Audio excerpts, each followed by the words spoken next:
ఇక రెండో విషయం, ఇప్పుడున్న సిట్ చీఫ్ సజ్జనార్ గారు, హైదరాబాద్ పోలీస్ కమిషనర్ కూడా సజ్జనార్ గారు, ఇప్పుడు ఆయన సిట్కు చీఫ్గా ఉన్నాడు. ఇప్పుడు రెండవసారి ఏర్పాటు చేసిన సిట్, పొలిటీషియన్లను వేధించడం కోసం ఏర్పాటు చేసిన సిట్ ఏదైతే ఉందో ఆ సిట్కి ఆయన చీఫ్గా ఉన్నారు.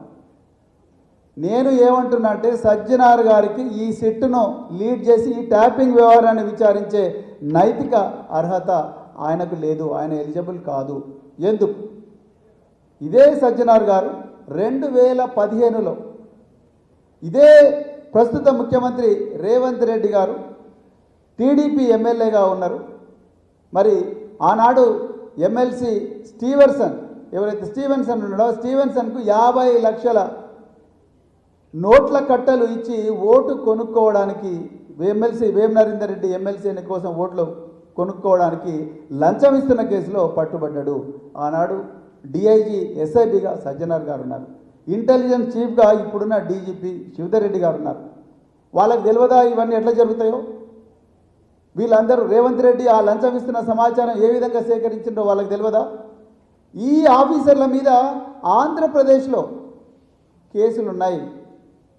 ఆనాడు ఆంధ్రప్రదేశ్లో చాలామంది రాజకీయ నాయకులు వీళ్ళ మీద, ఈ సజ్జనార్ గారి మీద, ఇంకా మిగతా ఇంటెలిజెన్స్ ఆఫీసర్ల మీద Bhavanipuram police station, Guntur police station, Kurnool police station, Alipiri police station, అదేవిధంగా Visakhapatnam police station, Payakarao police స్టేషన్లో ఇన్ని పోలీస్ స్టేషన్లలో వీళ్ళు మా ఫోన్లు ట్యాప్ చేసిండ్రని చెప్పి ఆనాడు ఇంటెలిజెన్స్లో ఉన్న అధికారుల మీద పోలీస్ కేసులు అయినాయి. ఆనాడు ఇంటెలిజెన్స్లో ఉన్నది ఎవరు? సజ్జనార్ గారు, శివధర్ రెడ్డి గారు. ఇప్పుడు ఆయన సజ్జనార్ గారు కమిషనర్ ఆఫ్ పోలీస్ అయినరు, శివధర్ రెడ్డి గారు డీజీపీ అయినరు.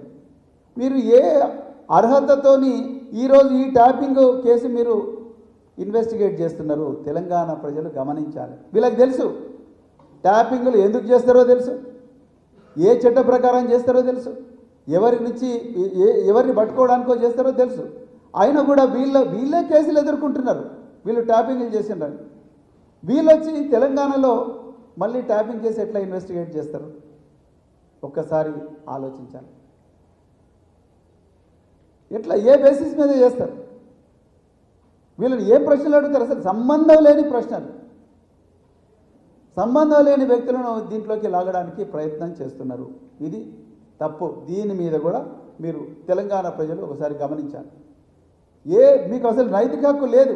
మళ్ళీ మీరు స్టేట్మెంట్లు ఇస్తున్నారు, మేము ఆ కేసు ఈ కేసు అని. సుప్రీంకోర్టులో చాలా క్లియర్గా హరీష్ రావు గారి మీద పంజాగుట్టలో చక్రధర్ గౌడ్ అనే ఒక వ్యక్తి పెట్టిన కేసు ఏదైతే ఉన్నదో ఆ కేసు చెల్లదు అని గౌరవ సుప్రీంకోర్టులోనే చర్చ జరిగి